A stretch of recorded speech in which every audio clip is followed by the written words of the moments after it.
trust. Which paper was this? Somebody asked from this side. Can we be trusted? This is what you asked. The question itself suggests something which I am not going into. But this is for everybody to know. And still, election after election, we give Agni Pariksha every time. By the questions which you have asked and the questions akin to that kind of a question which has inbuilt, which is a sensationalizing question to convey that there is no trust. Every time. Imagine every election after election you give Agni Pariksha. The transition of power has taken place smoothly through the ballot, not by ballot. This is what Election Commission is. So, it is for you to decide, but we can assure you that as we have been doing in every election, and it is the institution of the ECI which is so strong that nobody can do wrong. Even if somebody wants to do, it cannot.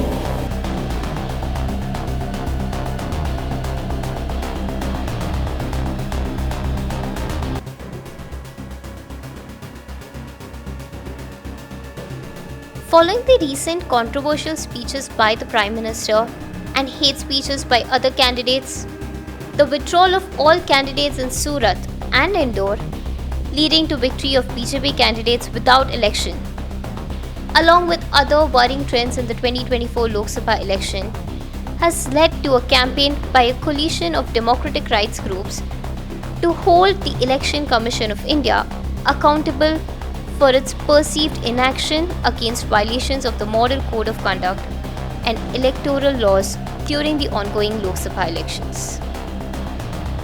The citizens group submitted a collective complaint to the offices of chief electoral officers in cities like Bengaluru, Ahmedabad, Mumbai, Hyderabad and others. Additionally, a letter was delivered to the office of the Chief Election Commissioner in Delhi.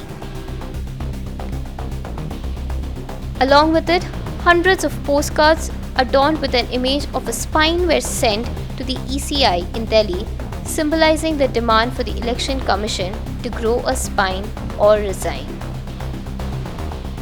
The issues highlighted in the complaint include concerns over the sharing of voter turnout data only in percentages, raising suspicions of vote count manipulation. Moreover, the citizens group accuses the ECI of failing to address hate speech during elections, particularly targeting speeches by Prime Minister Modi and BJP's dissemination of divisive content. Allegations of biased action against opposition parties, while overlooking violations by the ruling party BJP and the failure to curb surrogate advertisements, are also outlined.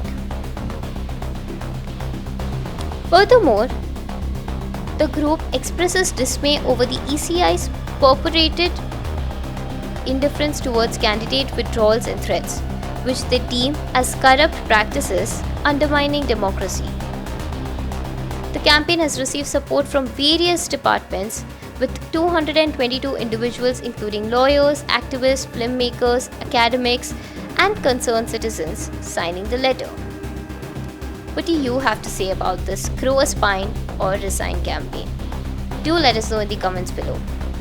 Like, comment and subscribe to Daily Salar Digital for more such updates. Grow some spine! EC or resign! EC, grow some spine!